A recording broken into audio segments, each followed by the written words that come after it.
سبيل الدموع سبيل مريح تنهدى يا صاحي كي تستريح وبث الدعاء. بسم الله الرحمن الرحيم. السلام عليكم ورحمة الله وبركاته. الحمد لله رب العالمين، والصلاة والسلام على أشرف الأنبياء والمرسلين وعلى آله وأصحابه أجمعين. رضيت بالله ربا وبالإسلام دينا وبمحمد نبيا ورسولا. رب اشرح لي صدري ويسر لي أمري واحلل عقدة من لساني يفقه قولي. اللهم اجعل جمعنا هذا جمعا مرحوما وتفرقنا من بعده تفرقا معصوما. Kaum muslimin dan muslimat sidang jamaah subuh yang dirahmati Allah. Kita lanjutkan kajian kita pada surah Muluk ayat ke-16. Jadi pada pertemuan yang lalu Allah Subhanahu wa taala menyuruh kita untuk bekerja. Bekerja apa saja. Jadi artinya bersainglah satu sama lainnya, kata Allah, di bumi ini. Ketika kalian bersaing, kalian mau mendengarku, akan aku berikan rezeki, kata Allah. Lihat, jadi akan berikan rezeki. Kita harus memposisikan kita pada kelompok kedua, yang kita ceritakan kemarin. Jangan kelompok pertama. Nanti jangan kelompok pertama kok tidak patuh, tidak mendengar perintah Allah. Kenapa nikmatnya, rezekinya kok sama dengan kita? Perlakuannya berbeda. Ketika kelompok pertama diberikan nikmat rezeki juga oleh Allah, mereka sebagai makhluk Allah, itu berbeda dengan kita, kelompok yang kedua yang patuh dan taat kepada Allah. Ketika mereka diberikan nikmat oleh Allah, itu untuk istidraj bagi mereka. Jadi istidraj apa? Untuk mengazab mereka sedikit demi sedikit. Sedangkan kita, ketika diberikan harta, harta itu memang ujian. Tapi kalau mereka bukan ujian, mereka bukan ujian. Allah membiarkan mereka dharhum ya'kulu wa yatamatta'u wa yulhihimul amal. Jadi terserah mereka mau makan, mau minum, mau menikmati dunia, silahkan saja. Nanti akan saya persiapkan neraka untuk mereka. Dan akan saya azab mereka sedikit demi sedikit. Tetapi kalau kita ini diberikan harta oleh Allah untuk menguji kita. Diberikan anak untuk menguji kita. Diberikan musibah juga untuk menguji kita. Makanya kita harus memposisikan diri pada posisi yang kedua. Jangan posisi yang pertama. Kalau posisi pertama orang yang tidak mau diatur. Kita adalah kelompok yang mau diatur. Makanya Imam Jalalain di dalam tafsir beliau, apa kata beliau? Kita ini harus punya visi misi ke depan. Visi misi kita sebagai orang beriman, yang pertama menjalankan perintah Allah, yang kedua meninggalkan larangannya. Maka kalau istilah Imam Jalalain, al-amru wan nahyu. Bagaimana kita sanggup menjalankan perintah, bagaimana sanggup kita meninggalkan apa yang dilarang oleh Allah. Kalau sudah demikian, maka kita itu sudah punya visi misi ke depan. Bagaimana kita punya visi misi ke depan kalau perintah tidak kita dengar, Pak? Bagaimana kita punya visi misi ke depan kalau kita itu larangan terus kita lakukan? Ya, Pak. Kaum muslimin sedang jemaah yang dirahmati Allah. Yang dimaksud visi misi ke depan bukan di dunia, ya, Pak. Visi misi kita bukan di dunia, Pak. Perjalanan kita masih jauh sekali, Pak. Bagaimana nanti kalau di alam barzah harus kita pikirkan juga. Bagaimana ketika dibangkitkan di padang mahsyar harus kita pikirkan juga. Bagaimana kalau di sana nanti tidak ada yang bisa menolong kita, harus kita pikirkan juga. Jangan kita pikirkan yang punya dunia saja. Kita memikirkan dunia bagaimana kalau proyek saya kalah, kalau bagaimana tender saya kalah. Saya tidak punya proyek, saya tidak punya harta. Itu visi misi di dunia, Pak. Visi misi yang panjang itu adalah visi misi hidup setelah mati, Pak. Visi misi ketika kita itu roh berpisah dengan tubuh. Ya. Kaum muslimin sedang jamaah yang dirahmati Allah. Sekarang kita lanjut ayat ke-16. A'udzu billahi minasyaitonir rajim. Bismillahirrahmanirrahim. A'amintum man fis sama'i ay yakhsifa bikumul ard fa idza hiya tamur. Ini hamzah yang pertama ini namanya hamzah istifham muadil. Dia membutuhkan kepada muadil, pilihan. Ini disuruh pilih. Maka pertanyaan itu bisa dengan hal bisa juga. Hal ataka hadithul ghasyiyah. Biasanya kalau hal itu selalu fiil setelahnya, selalu kata kerja. Tidak ada setelah hal kata benda. Setelah hal semua kata kerja. Satu. Yang kedua, Setelah pertanyaan dengan hamzah, dia boleh dua. Boleh dengan kata kerja, boleh dengan kata benda. Tapi dengan syarat. Di tengah-tengahnya ada am. Ada am. Ini amnya di mana? Amnya setelah ini, coba lihat. Am. Am amintum. Ya, Mbak. Ini am ini namanya am muadil. Muadil penyeimbang. Kalian mau seperti ini atau seperti ini? Ya, nih Mbak. Ini kalau pertanyaan dengan hamzah. Maka pertanyaan dengan hamzah itu harus ada am. Ini yang kedua. Sekarang bagaimana? Ada pertanyaan dengan hamzah, tapi tidak ada am di situ, Mbak. Alam tara kaifa fa'ala rabbuka bi ashabil fil. Tidak ada am di situnya, Pak. Ya, nih, Mbak. Amnya mahdzuf, sudah hilang. Tetapi ketika di dalam tafsir itu dimunculkan kembali. Ini namanya am muadil, am penyeimbang. Contoh, apakah kamu akan pergi ke sekolah atau tidur saja di rumah? Ya, berarti ada pilihan, Pak. Ini kalau pertanyaan dengan hamzah. Tapi kalau pertanyaan dengan hal, itu harus dan lazim setelah hal kata kerja. Tidak boleh kata benda. Tidak boleh kata benda. Kaum muslimin sedang jamaah yang dirahmati Allah. Ini pertanyaan dengan hamzah. Berarti boleh dua dia. Boleh kata kerja setelah hamzah, atau boleh kata benda setelah hamzah. Kalau ini kata kerja, Pak. Aamintum man fis sama Aamintum man fis samai ayyakhsifa bikumul arda fa idza hiya tamur. Sekarang kita bagi dua-dua dulu. Kita bagi dua supaya mudah kita pahami. Jadi sebelumnya kita terjemahkan dulu, ya. Kita terjemahkan sampai kemari saja. Amintum man fis samai. Ya, segitu saja. Kita bagi tiga berarti, ya. Ayyakhsifa bikumul arda, dua. Yang ketiga fa idza hiya tamur. Coba diterjemahkan. Ya, coba. Oh, golom eh. Ya, siapa yang sudah, coba dibuka. Sudah merasa amankah kamu? Terus? Sudah merasa amankah kamu bahwa Dia yang di langit tidak akan membuat kamu ditelan bumi? Ya, sudah. Ini kita pusing kita dengar terjemahan, Pak. Sudah amankah kamu ketika yang ada di langit menurun apa itu? Bahwa Dia yang di langit tidak akan membuat kamu ditelan bumi. Oke, itu terjemahannya kita pusing kita baca, Pak. Sekarang atau kita terjemahkan dulu, baru kita tafsirkan. Terjemahannya begini. Amintum, aman nggak kalian? Ya, Mbak, aman nggak kalian? Ini terjemahannya. Aman nggak kalian? Man fis samai, ketika yang di langit. Maksud di langit apa? Ada yang menafsirkan ketika Allah Subhanahu wa taala menurunkan azab. Aman nggak kalau Allah turunkan azab? Nggak aman, Mbak. Hodayak plung, homyak plung. Ya, Mbak. Ketika diturunkan banjir, homyak plung. Maka azab itu identik dari atas. Petir, banjir, hujannya kan dari atas semuanya, Pak. Tapi efeknya kan di bumi. Artinya Allah ingin mengatakan, aman nggak kalian? Sudah, ini satu. Yang kedua, ada yang mengatakan manfis samai adalah malaikat. Ketika malaikat menurunkan azab kepada kalian, aman nggak kalian? Ya, manfis samai. Nah, sudah, ini berarti kelompok yang pertama dulu. Sekarang kita tafsirkan.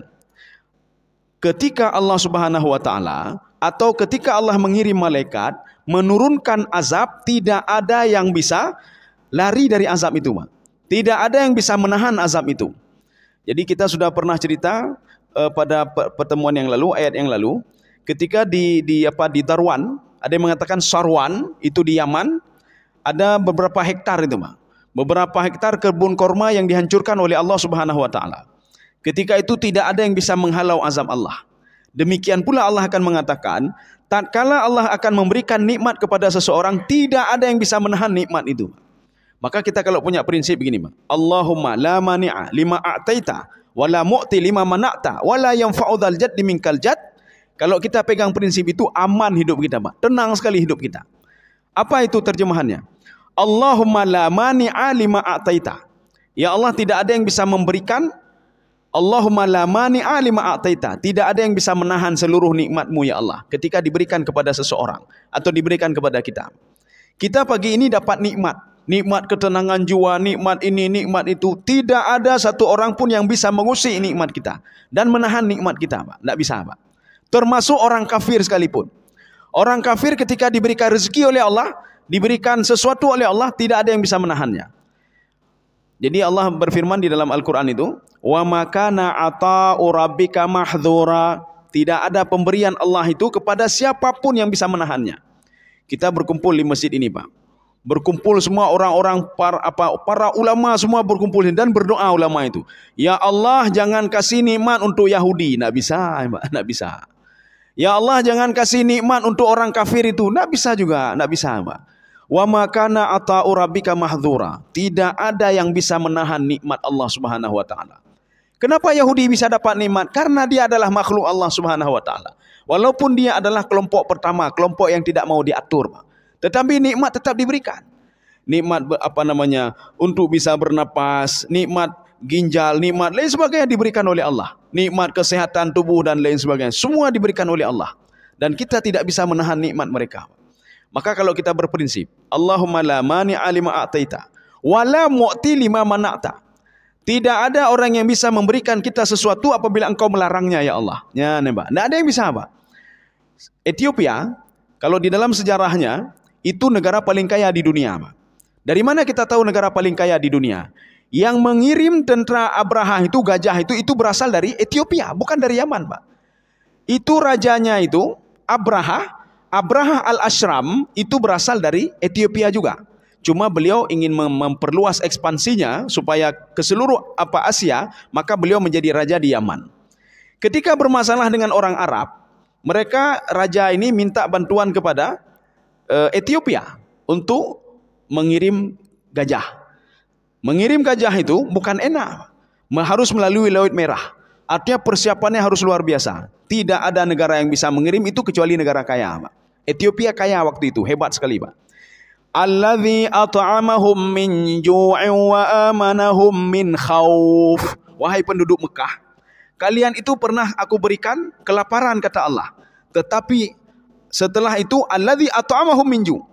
Kemudian setelah itu saya selesaikan masalah kalian. Dengan apa? Orang Ethiopia yang membantu kalian, Pak. Sehebat apapun Mekah sekarang, Pak, Saudi Arabia sekarang, dulu pernah dibantu oleh Ethiopia. Tapi Ethiopia sekarang termasuk negara paling miskin di dunia, Pak. Tidak ada yang bisa membantu. Amerika sudah mengirim apapun tetap miskin juga. Ini namanya Allahumma la mani'a lima a'taita wa la mu'ti lima mana'ta. Rupanya setelah kita selidiki, di Ethiopia, punah di Ethiopia rupanya. Kenapa setiap bantuan-bantuan tetap saja mereka seperti itu? Makanya kami selidiki waktu itu, artinya pergi ke Ethiopia. Ketika di Ethiopia, rupanya mereka tembayang, tembayang, Pak. Salat tidak, apa-apa pun tidak. Tempat ibadah pun hana pedek mita tempat ibadah. Makanya ada beberapa kelompok dari Ethiopia yang memisahkan diri, Pak. Sehingga mereka ada kelompok yang ibadah. Ini kelompok ini tidak, ya, Pak. Kelompok ini tidak mau tahu dia. Alih animisme, alih apa, Pak? Kelompok itu. Minuman khamar itu biasa di situ, Pak. Minuman khamar biasa.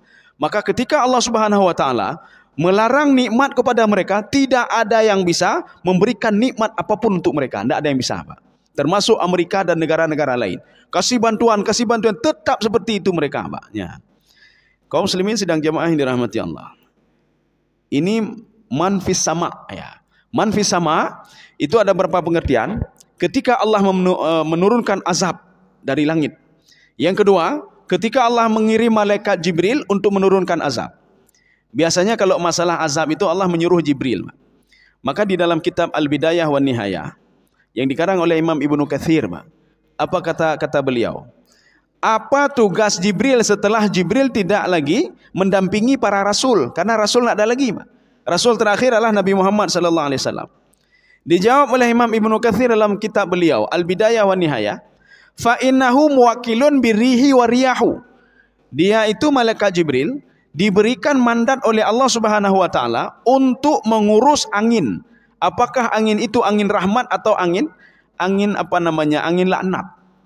Maka ketika kita melihat nanti ada angin kencang, berarti di situ ada andil Jibril atas perintah Allah Subhanahu wa taala. Ketika ada angin enak sekali, Pak, bisa membantu proses penyerbukan.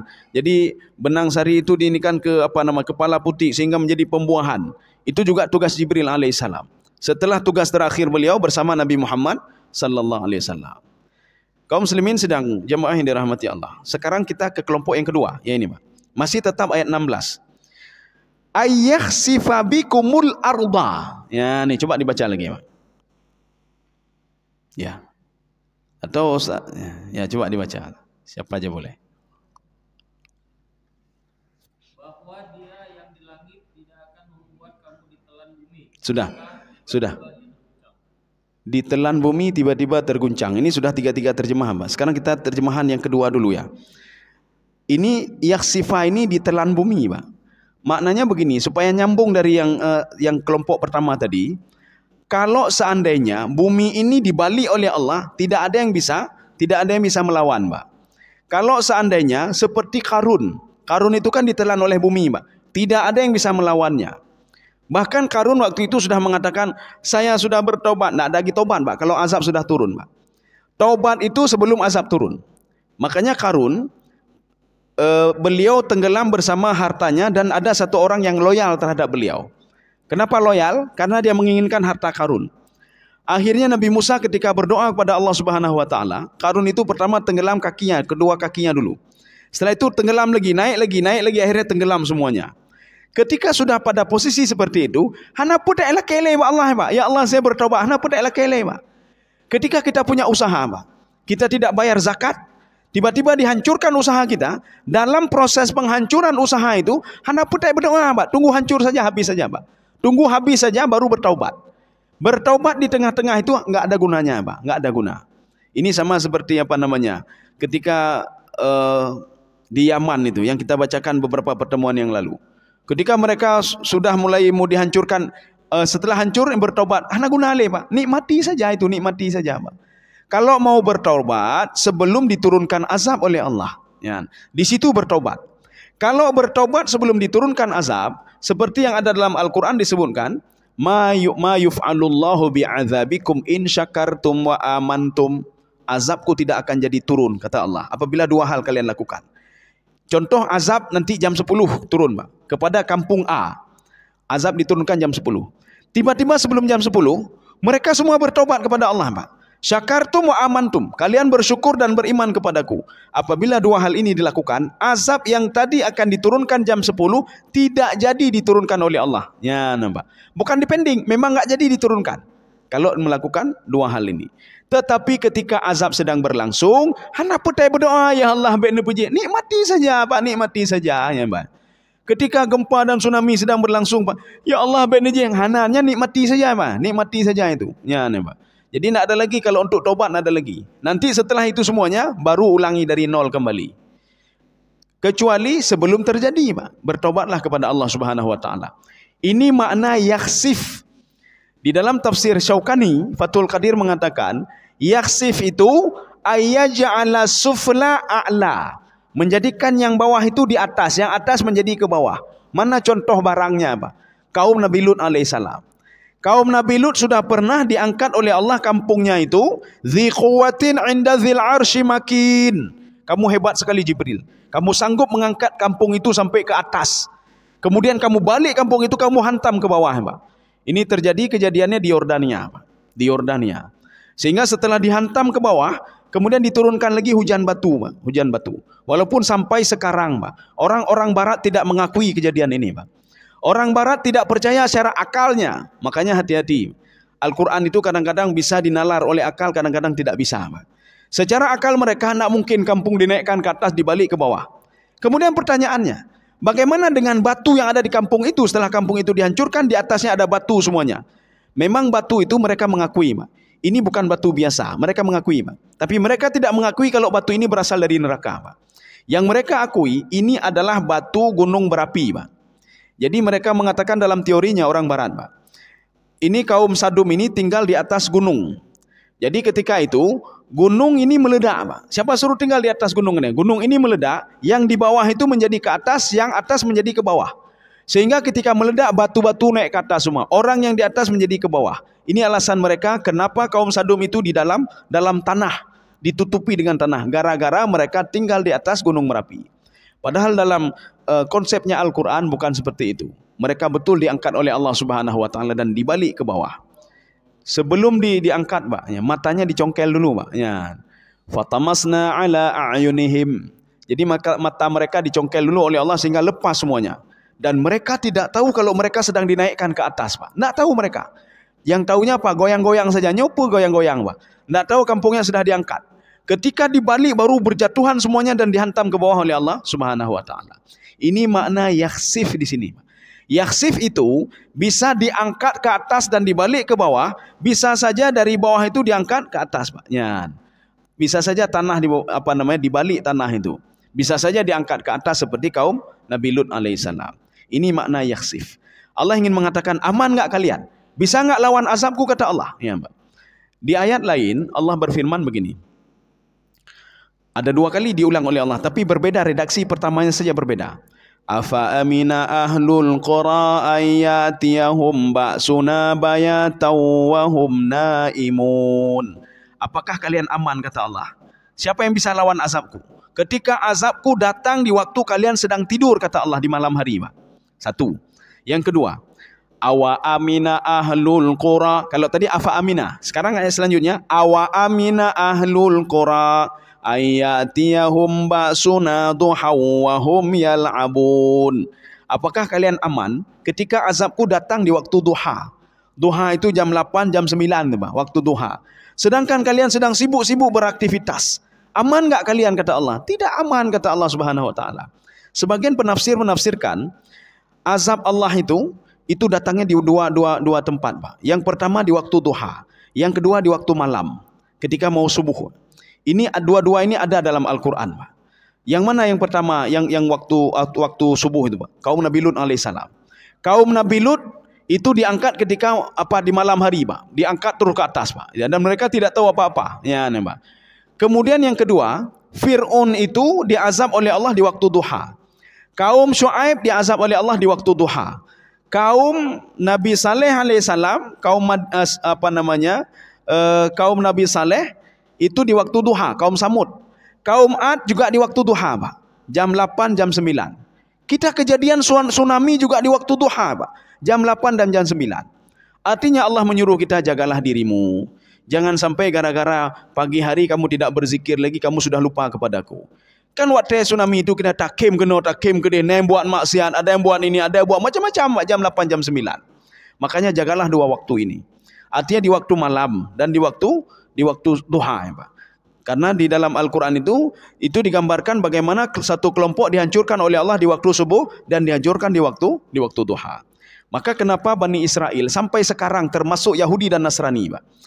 Ketika Asyura, mereka selalu berpuasa Asyura. Maka puasa Asyura itu bukan kita saja, Pak. Yahudi puasa Asyura, Pak. Ketika Nabi sampai ke Madinah, Nabi heran melihat Yahudi berpuasa Asyura. Ketika ditanya, kenapa kalian puasa Asyura? Apa dijawab oleh Yahudi? Kami diselamatkan oleh Musa.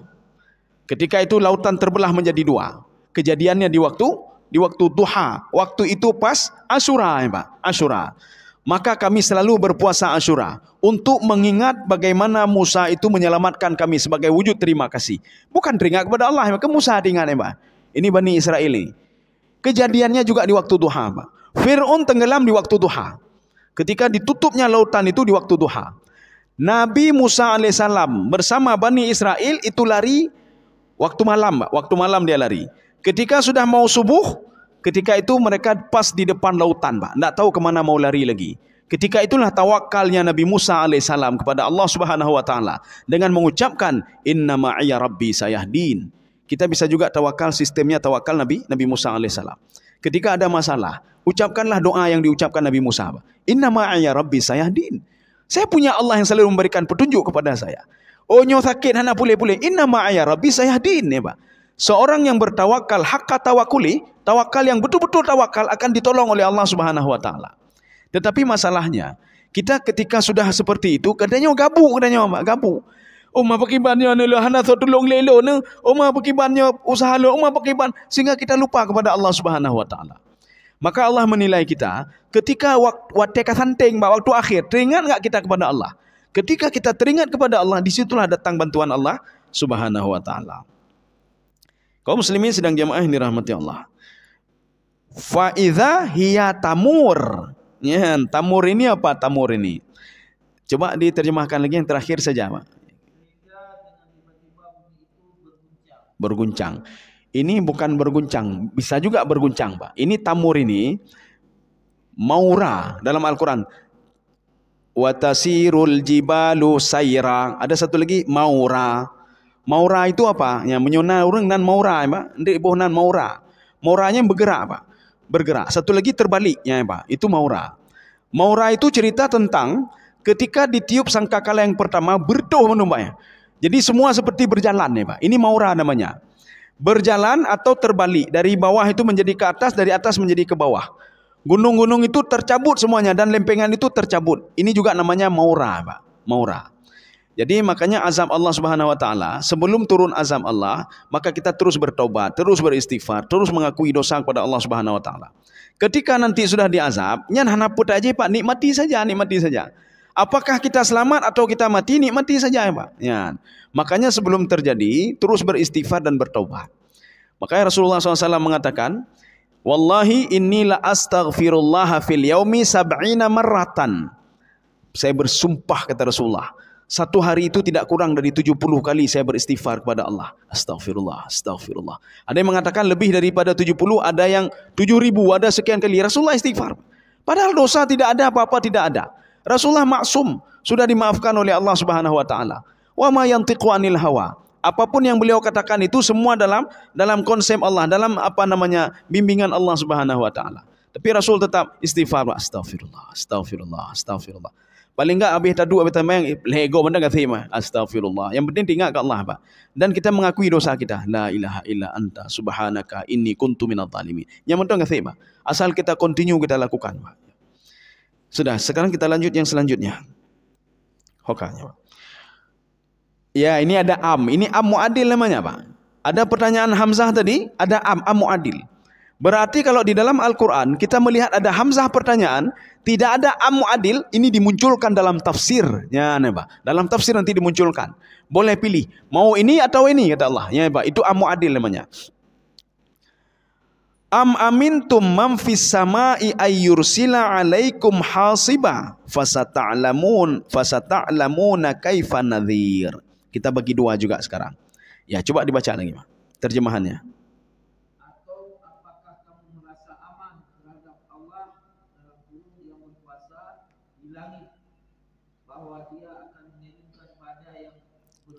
Sudah, ya. Ini tafsirannya tidak jauh berbeda dengan terjemahan. Sekarang kita ulangi terjemahannya. Am amintum, atau kata Allah. Coba lihat, sekarang lihat yang kedua kata Allah. Tadi yang pertama. Kalau kalian tak percaya juga yang itu, enggak percaya tentang, sekarang coba lihat yang kedua. Am amintum ayyursila alaikum hasiba. Apakah kalian am amintum man fis samai, ketika yang di langit, ini ada beberapa pengertian, azab dari langit atau malaikat Jibril yang dikirim oleh Allah dari langit itu, ayyursila alaikum hasiba, itu mengirim hasiba. Hasiba itu apa? Ada beberapa tafsiran, kita lihat punya di Sawi saja. Hasiba yang dimaksud di sini, yang pertama, hijarah minas sama, batu dari langit. Batu dari langit dalam sejarahnya itu dua kali diturunkan oleh Allah. Yang pertama untuk kaum Nabi Lut, yang kedua untuk tentara Abraha. Ya, dikirim batu, Pak. Ini batu dari neraka, Pak. Jangan sampai dikirim yang ketiga, Pak. Ya, jangan sampai dikirim yang ketiga. Ini nama hasibah. Kemudian waqila sahabun fiha hijarah. Ada yang mengatakan awan, di awan itu keluar batu, Pak. Nyai tibi bate di awan itu, Pak. Ya, dari awan itu ada batu. Ya, berarti ini ada dua pengertian. Apakah kamu merasa aman? Boh nyoji hana patih jucin. Kalian tak percaya, azab datang di waktu subuh, datang di waktu duha, kalian tak percaya, tak apa-apa. Tapi apakah aman kalian? Kalau tiba-tiba dari langit itu turun batu, kata Allah, atau saya turunkan melalui awan, ya, awan yang mengikat batu itu dan diturunkan kepada kalian, aman enggak kalian? Ada yang menafsirkan lagi, yang dimaksudkan awan di situ ada batu adalah burung ababil yang membawa batu, ya, burung ababil yang membawa batu. Jadi dia di dalam beberapa tafsir itu, pertama nampak burung ababil sedikit, Pak. Kata Ibnu Abbas, summa yatawalladu fis sama', kemudian setelah itu dia beranak di langit, Pak, sehingga banyak sekali, sehingga seperti awan. Rupanya apa? Dia bawa batu, Pak. Dia bawa batu, Pak. Nyan, fa arsalna alaihim tayran ababil tarmihim bihijaratin min sijil. Mereka itu dilempar dengan batu-batu dari sijil. Sijil itu neraka, Pak. Sehingga mereka hancur semuanya dan mati semuanya. Tidak ada yang selamat. Kaum muslimin sedang jemaah yang dirahmati Allah. Dah, sekarang kita terjemahan yang kedua sekarang. Masih ayat 17. Fasata'lamuna kaifa nadhir. Ya, coba dibaca.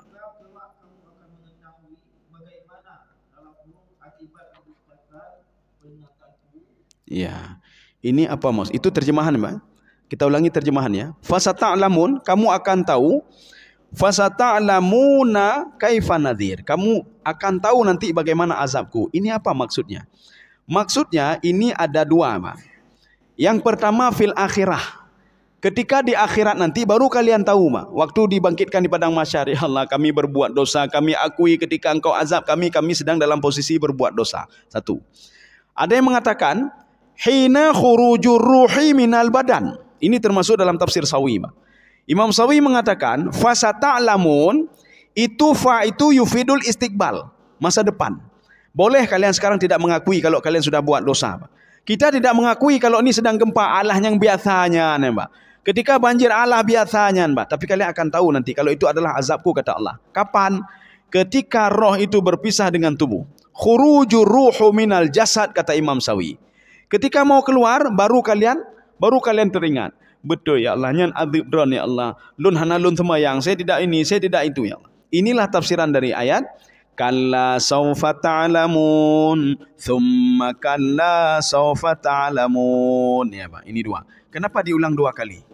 Yang pertama, sebejat apapun kalian kata Allah, semunafik apapun kalian kata Allah, seyahudi apapun kalian kata Allah, semembangkang apapun kalian, kalla sawfa ta'lamun. Ketika nanti mau sakaratul maut, kalian teringat kepadaku, kata Allah. Ya, Pak. Sebejat apapun, sedurhaka apapun anak itu, dia tidak mau pulang ke rumah, tidak mau ini sama orang tuanya. Ketika terjadi kecelakaan sama dia, yang pertama dia panggil ayah dan ibunya, Pak. Ketika kecelakaan, tidak ada dia panggil yang lain. Ketika di rumah sakit, dia memanggil ayah dan ibunya. Walaupun dia itu membangkang kepada ayah dan ibunya. Sebejat apapun manusia itu, dia tidak mengenal Allah. Seperti Fir'aun laknatullah. Tapi ketika mau keluar roh dan tubuhnya, yang pertama dia ingat adalah Allah. Allah dia teringat. Inilah yang tafsiran dari kalla sawfa ta'lamun. Kamu walaupun seperti itu, bejat sekali kamu tidak mau beribadah dan lain sebagainya. Ketika sakaratul maut, kamu siapapun dia akan teringat kepadaku, kata Allah. Ini yang pertama. Yang kedua, kamu akan teringat kepadaku. Thumma kalla sawfa ta'lamun. Ketika dibangkitkan di padang mahsyar, kamu juga teringat kepadaku. Maka teringatnya orang-orang kafir, orang musyrik, orang Yahudi, berat apapun ini mereka, dua hal ini mereka selalu teringat kepada Allah. Tatkala sakaratul maut dan tatkala dibangkitkan di padang mahsyar nanti, mereka teringatnya kepada Allah, bukan kepada orang lain. Mana kolega saya tidak, kepada Allah semuanya. Ya Allah, kembalikan kami ya Allah. Ya Allah, Engkau sudah menciptakan kami, sudah memberikan, tapi kami tidak pandai berterima kasih. Dia teringat kepada Allah Subhanahu wa taala. Kaum muslimin sidang jemaah yang dirahmati Allah. Maka Allah di sini ada dua tafsiran, Mbak. Tafsiran yang pertama itu ketika dibangkitkan nanti di padang mahsyar. Tafsiran yang kedua, ketika seseorang itu khurujur ruhu minal badan, keluar roh dari badan. Tidak ada keluar roh dari badan kecuali mau sakaratul maut. Tak ada lain, Pak. Ya, keluar roh dari badan ketika sakaratul maut. Kembalinya roh itu ke badan tidak ada lain kecuali ketika dibangkitkan nanti di padang mahsyar. Satu lagi ketika memang di dalam kandungan, Pak. Itu karena belum menyatu lagi memang. Itu menyatu yang pertama sekali di dalam kandungan. Tetapi ketika yang kedua kalinya itu ketika dibangkitkan nanti di padang mahsyar. Ini maksud nadhir di sini. Kalau kita lihat dalam tafsir ini lagi, kita lihat sedikit lagi, ai inzari bil azab ai annahu haq. Nanti kalian baru tahu, ya ini ada tafsir yang ketiga. Ketika satu kampung berbuat dosa, ketika habis azab itu baru tahu diri dia. Oh, kita sudah bersalah. Kita sudah berdosa. Ini bagaimana kita taubat hana liwat ya, Mbak. Kecuali mulai dari nol. Taubat dong kabeh kagak azab oleh Allah, Mbak. Ya. Ini seperti kisah Darwan yang kita pelajari beberapa pertemuan yang lalu. Ketika panen mereka itu dihancurkan oleh Allah. Bahkan bukan kormanya saja, kebun-kebunnya hancur semua, Pak. Kasarim. Sarim itu seperti hitam semuanya, seperti arang. Ketika itu tidak ada lagi fungsi taubat, Pak. Jadi bagaimana? Mulai dari nol. Kalau mau itu mulai dari nol kembali. Ya, mulai dari nol, tanam kembali, bersihkan kembali. Tapi kalau tidak mau diazab, maka sebelum diturunkan azab itu, maka bertobatlah kepada Allah dan mintalah ampun kepada Allah Subhanahu wa taala. Dan hati-hati juga bagi orang yang tidak membayar zakat. Dia punya kebun, punya apa, dia tidak bayar zakat. Atau punya harta, dia tidak bayar zakatnya. Hati-hati, Pak. Ketika azab Allah itu turun, maka tidak ada yang bisa menghalanginya. Allah mengatakan dalam Al-Quran begini. Allah kalau ingin menghancurkan satu kampung, mudah sekali, Pak. Ya, mudah sekali ingin menghancurkan satu kampung. Bagaimana caranya? Amarna mutrafiha fafasaqu fiha. Saya menyuruh orang kaya di kampung itu untuk bayar zakat, tapi dia tidak mau bayar zakat. Karena tidak mau bayar zakat, bukan orang kaya itu yang saya azab, satu kampung saya azab, kata Allah. Maka kalau kita nanti ada satu kampung diazab oleh Allah, itu datang saja orang paling kaya di kampung itu, datangi saja, Pak. Tajak, hai, nana bayi tak ke don. Gara-gara drone ke putra nanti kamu, Pak. Ya, nih, Pak. Atau di dalam satu negeri begitu juga. Ingin dihancurkan oleh Allah, kata Allah, mudah sekali. Amarna mutrafiha fafasaqu fiha. Maka kalau mereka itu saya menyuruh orang-orang kayanya membayar zakat, mereka tidak mau, kampung-kampung itu akan saya hancurkan semuanya. Makanya kewajiban orang-orang ini mendatangi orang kaya, Pak. Ai, ne bayi tak ke, walaupun kan ke kamu, ne pokoknya ne bayi tak ke dilai. Supaya jangan turun azab, Pak. Salah satu sebab turun azab, orang kaya di kampung itu tidak mau bayar zakat, bayar kewajiban dia. Kaum muslimin sedang jemaah yang dirahmati Allah. Bahkan orang Krit tadi, dia bukan azab di dunia saja, Pak. Di akhirat dia dapat azab juga. Di alam barzah dapat azab dia.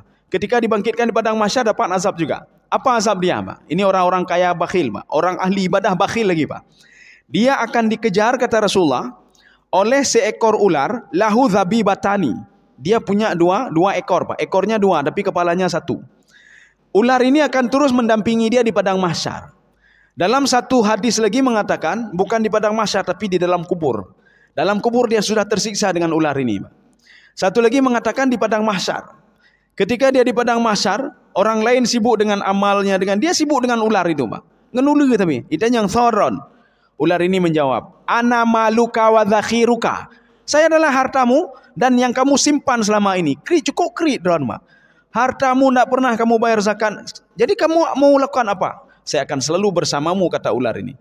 Akhirnya ular ini mengejar pemuda tadi, dia lilit tubuhnya, ekornya yang satu itu dia kedepankan, dia tarik mulutnya ke sebelah kanan. Ekornya yang satu lagi menarik mulutnya, tarik sebelah kiri, Pak. Sehingga terbelah dua. Habis itu jadi lagi manusia, dia lari lagi, dikejar lagi, Pak. Sibuk terus seperti itu. Pak. Maka digambarkan dalam Al-Quran oleh Rasulullah, miqdaruhu khamsina alfasanah. Satu hari itu 50.000 tahun. Maka selama 50.000 tahun pertama terus seperti itu. Satu hari. 50.000 tahun kedua terus seperti itu. Apa enggak sengsara, Pak? Ini walaupun dia ahli ibadah, Pak. Tapi dia kikir, bakhil, Pak. Dan tidak mau mengeluarkan haknya. Dan nanti ketika dia mau masuk ke surga, dilarang oleh hartanya, Pak. Oh, enggak boleh macam-macam. Malaikat mengatakan dia ini berhak masuk surga. Kenapa? Ibadahnya luar biasa, hajinya luar biasa. Oh, tidak bisa kata hartanya. Dia krit, bakhil, Pak. Maka ketika itu Allah memerintahkan kepada surga, dilarang masuk ke dalam surga orang bakhil, orang krit, walaupun dia ahli ibadah. Maka setelah itu diambil, dimasukkan ke neraka, dibakar dalam neraka. Kenapa? Karena penyakit hatinya tadi, bakhil tadi. Kaum muslimin sedang jemaah yang dirahmati Allah. Kita lanjutkan lagi, Pak. Ya, kaifa nadir. Terus, walaqad kadzdzabal ladzina min qablihim fakaifa kana nakir. Nah, ini ada pertanyaan di situ, tapi pertanyaannya tidak butuh jawaban. Sekarang dalam Al-Qur'an ada pertanyaan butuh jawaban, ada pertanyaan tidak butuh jawaban. Setiap pertanyaan butuh jawaban itu pasti berasal yang butuh jawaban, Pak, bukan dari Allah. Tetapi kalau yang berasal dari Allah itu tidak butuh jawaban, Pak. Ini untuk memperingatkan saja, tidak perlu jawaban. Makanya di dalam Al-Quran ada pertanyaan, ada dua tafsiran. Pertanyaan penduduk surga kepada penduduk neraka. Masalakakum fi sakar. Dijawab oleh penduduk neraka. Qalu lam naku minal musallin. Kenapa kalian masuk neraka? Karena kami tidak salat. Wala nut'imul miskin. Kami tidak memberikan makan orang miskin alias bakhil. Kami bakhil. Maka orang bakhil itu, orang tidak salat, orang bakhil, itu tidak bisa mendapat syafaat dari siapapun, Pak. Sehebat apapun anaknya. Oh, anak ada 10 orang semua penghafal Quran, tidak bisa memberikan syafaat kepada orang tua yang bakhil dan krit, apalagi dia meninggalkan salat. Apalagi dari nabinya, Pak. Tidak bisa dapat syafaat dari Nabi Muhammad kecuali dengan izin Allah Subhanahu wa taala. Menyoka kepidhin Allah baru izin, Pak. Kalau enggak bisa. Ada tafsiran yang kedua, ini adalah pertanyaan malaikat kepada penduduk neraka. Ketika penduduk surga dia mencari kerabatnya. Dia cari, ini kita sudah dalam surga, anak kita mana? Ini suami saya mana? Ini kerabat saya mana? Akhirnya mereka bertanya kepada malaikat. Wahai malaikat, saya beribadah bersama suami saya. Saya beribadah bersama anak saya, tapi tidak kami ketemukan di dalam surga. Di mana mereka itu? Ya, Mbak.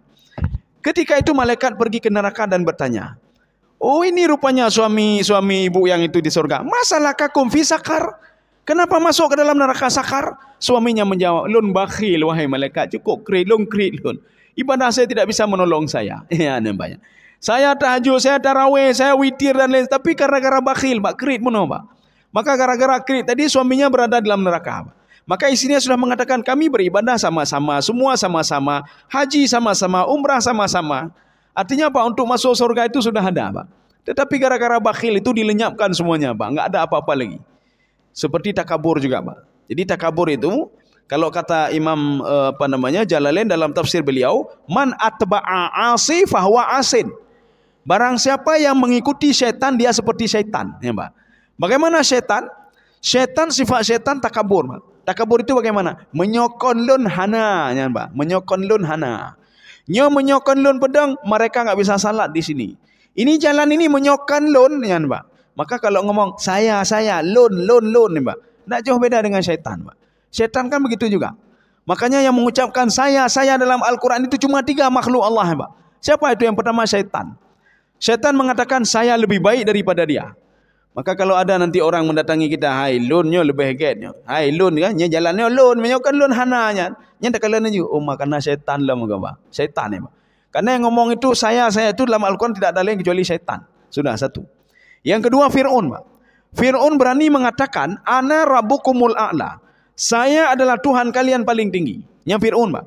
Maka kalau ada yang ngomong ini gara-gara saya, ini saya, berarti Fir'aun juga aneh, Pak. Atau yang ketiga, Numrud. Numrud mengatakan, ana uhyi wa umit. Saya Tuhan, bisa menghidupkan dan bisa mematikan. Kalau ada yang ngomong, ini rezeki ini kan gara-gara saya ini kan akibat saya semuanya ini, nggak jauh beda dia seperti Numrud. Ya, Pak. Jadi artinya kalau ada sifat-sifat takabur seperti ini, takabur itu menganggap dirinya paling hebat, Pak. Itu tidak jauh beda dengan 3 makhluk tadi. Kalau kita sama dengan 3 makhluk tadi, kalau teorinya Imam Jalalain, fahuwa asin. Dia sama juga seperti ini, sama juga seperti orang berbuat maksiat tadi. Maka jangan pernah bercita-cita seperti Fir'aun. Nah, orang bercita-cita lagi Karun, Pak. Ya Allah, seandainya saya seperti Karun, ya, Pak. Karun itu kan pertama dia ahli ibadah, Pak. Yang kedua banyak harta. Cuma bakhil ya, Pak, krit ya, Pak, krit. Akhirnya diklaim oleh Allah, dilaknat oleh Allah Subhanahu wa taala, ditelan oleh bumi, Pak. Walaupun dia ahli ibadah. Karun itu ahli ibadah, Pak. Maka kalau ingin lihat contoh ahli ibadah yang dia banyak harta, dia bakhil, itu seperti Karun. Ya, Pak. Nah, ahli ibadah hebat sekali ibadahnya, tapi dia krit, bakhil, tidak mau bayar zakat, itu tidak jauh beda seperti Karun. Kaum muslimin sedang jamaah yang dirahmati Allah. Walaqad kadzdzabal ladzina min qablihim fakaifa kana nakir. Ini kita bagi 2 juga supaya mudah. Kita terjemahkan yang kelompok pertama.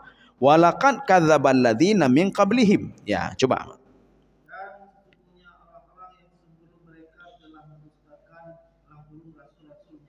Ya, oke. Ini kelompok yang pertama. Orang-orang dulu sudah ada contoh dalam Al-Quran.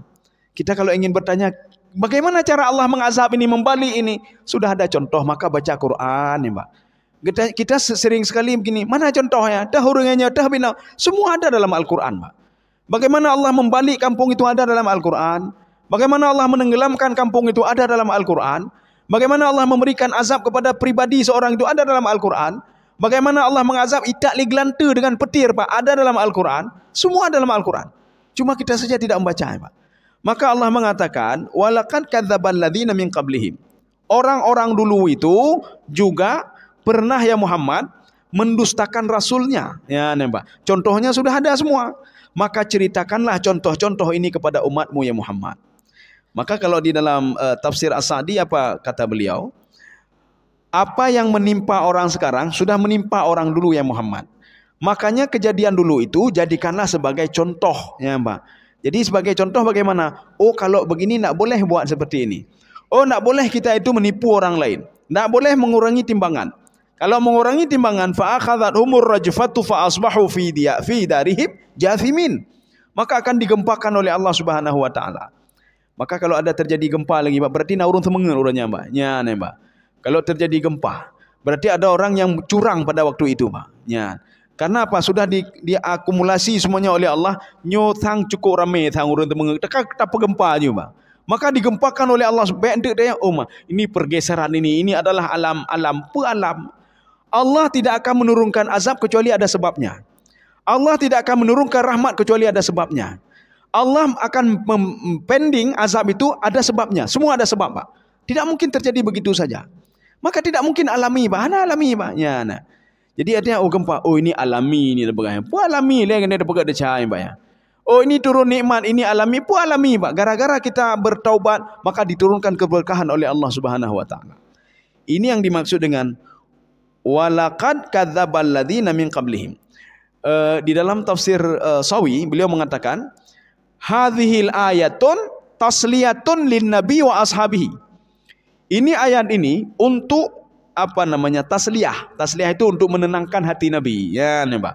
Dan para sahabat-sahabatnya. Tenang saja Muhammad. Abu Lahab tidak percaya kepada kamu, itu biasa. Orang dulu lebih dahsyat lagi pada nabinya. Walid Al-Mughirah, dia mengolok-olok kamu. As bin Ma'il mengolok kamu. Itu ada yang lebih dahsyat lagi ya Muhammad. Orang dulu seperti itu lebih parah lagi ya Muhammad. Akhirnya apa? Nabi Muhammad merasa, wah biarin saja diolok. Orang dulu juga diolok-olok juga. Jadi tidak apa-apa. Ya, Pak. Sudah. Fakaifa kana nakir, ini sebenarnya ada terjemah, ada tanda tanya, Pak. Tapi ini tidak perlu jawaban. Kenapa? Pertanyaan ini sifatnya insya khabari. Insya yang tidak butuh ada jawaban. Terjemahkan juga, ya. Ya, ini agak jauh. Coba ada terjemahan lain, Pak. Ada terjemahan lain. Coba sama, ya. Terjemahan saya berbeda, Pak. Fakaifa kana nakir, bagaimana kalian memungkirinya? Ya, Pak. Kalau azabku turun dulu turun, apakah kalian pun memungkirinya? Kalau sekarang juga turun sama seperti dulu? Ya, Pak. Kan berbeda, Pak. Ya, berbeda sekali, Pak, terjemahannya. Mungkin ada terjemahan yang lain karena begini. Terjemahan itu sifatnya tidak baku, Pak. Itu menurut pesanan, ya. Arti menurut pesanan begini. Ini kalau kita mengikuti ini maka terjemahan begini. Ini nanti ada proyek lain lagi terjemahannya sudah ini. Pentasihnya lain lagi terjemahannya begini, ya, Pak. Artinya apa? Memang ada satu pabrik begitu, Pak. Jadi nanti ada terjemahan ini sama semuanya. Terjemahan kemenang nanti sama semua. Ada terjemahan lagi begini semuanya, Pak. Tetapi yang dimaksudkan fakaifa kana nakir, bagaimana kalian pungkiri? Kalau dulu pernah saya turunkan azab, masa kalian tidak bisa menjadikan mereka sebagai barometernya? Tidak bisa menjadi pelajaran. Fakaifa kana nakir, ya, Pak. Saya minta ada di HP, mungkin ada beda, coba dibaca. Yang kemurkaan juga. Ya. Jadi fakaifa kana nakir, bagaimana kalian memungkirinya? Bagaimana kalian memungkiri azabku itu? Kalau nanti kita terkejut-kejut, Pak. Ya Allah sudah menurunkan azab gempa, putarlah kamu. Lihat orang dulu, coba lihat. Kenapa saya turunkan gempa untuk mereka? Ini kenapa banjir, kenapa gagal panen? Lihat orang dulu, kenapa seperti ini, Pak. Padi kenapa tidak mau tumbuh, nitrogen? Jangan kamu tanya sekarang, lihat orang dulu kenapa, Pak. Ini kejadian kita ini, Pak. Padi tidak tumbuh dan lain sebagainya. Masa kering-kering ini pernah terjadi, tapi mereka lebih parah lagi, Pak. Kaum Nabi Nuh alaihissalam. Kaum Nabi Nuh alaihissalam sebelum ditenggelamkan oleh Allah, itu di dalam tafsir Al-Qurtubi, Allah tidak menurunkan hujan kepada mereka selama 40 tahun. Peloton nitrogen. Jawab bayangkan saja, Pak. Enggak mungkin 40 tahun. Air dari mana? Air itu ada dua sumbernya. Ada dari langit, ada dari tanah, Pak. Air tanah. Jadi air tanah itu masih keluar. Mereka cuma menikmati air tanah. Gara-gara cuma menikmati air tanah, banyak binatang-binatang dan tumbuhan yang mati, Pak. Ya, banyak yang mati tumbuh-tumbuhan. Kemudian istri-istri mereka itu tidak bisa melahirkan selama 40 tahun. Ini diazab oleh Allah Subhanahu wa taala. Semua kering, Pak. Akhirnya apa? Mereka mendatangi Nabi Nuh alaihissalam. Apa kata mereka? Wahai Nuh, coba cari solusinya. Nabi Nuh mengatakan, bertakwalah kamu kepada Allah, bertaubatlah kamu. Tidak ada cara lain, Pak. Maka kalau kita terjadi juga seperti itu, kita merujuklah kepada Nabi Nuh. Berarti harus bertakwa kepada Allah, harus bertaubat, harus berbuat kebaikan-kebaikan, ya, Pak. Makanya ada alasan, Pak. Ketika Allah tidak menurunkan hujan, kita mengatakan biasanya naitren hujan, apakah naitren ini? Biasanya bulan ini turun hujan, Pak. Akhirnya apa? Orang yang peramal hujan, ya, Pak. Peramal Badan Meteorologi dan Geofisika, ya, Pak. Ini besok akan turun hujan lusa. Ayah naitren hujan, Cik, Pak. Apakah yang kamu mang? Yang memang, ya, Pak. Ada apa sebenarnya? Makanya jangan kita salahkan, ini memang begini ini karena musim lain nih. Jangan begitu, Pak. Lihatlah orang dulu, Pak. Kenapa tidak turun hujan? Orang dulu kenapa dibanjirkan oleh Allah? Orang dulu kenapa digempakan oleh Allah? Orang dulu kenapa diangkat dan dihantam oleh Allah Subhanahu wa taala? Ya. Ini maknanya fakaifa kana nakir, ya Pak. Fakaifa kana nakir. Maka dalam tafsir jalan kita lihat yang paling simpel saja, Pak. Inzari bil azab, ya Mbak ya. Jadi artinya itu saya menurunkan azab itu sebagai peringatan. Bagaimana kalian pungkiri peringatanku itu? Ya, nih Pak. Saya rasa cukup sekian, sudah 6:30 lewat, Pak. Jadi insya Allah besok pagi kita lanjut ayat berapa ini? Ayat 19 ya. Ini ayat 19 ini disuruh kita belajar dari binatang, Pak. Ini ada nanti ada sainsnya nih. Ayat 19 ini ada sains ya. Sains dan teknologinya, Pak. Ini artinya apa?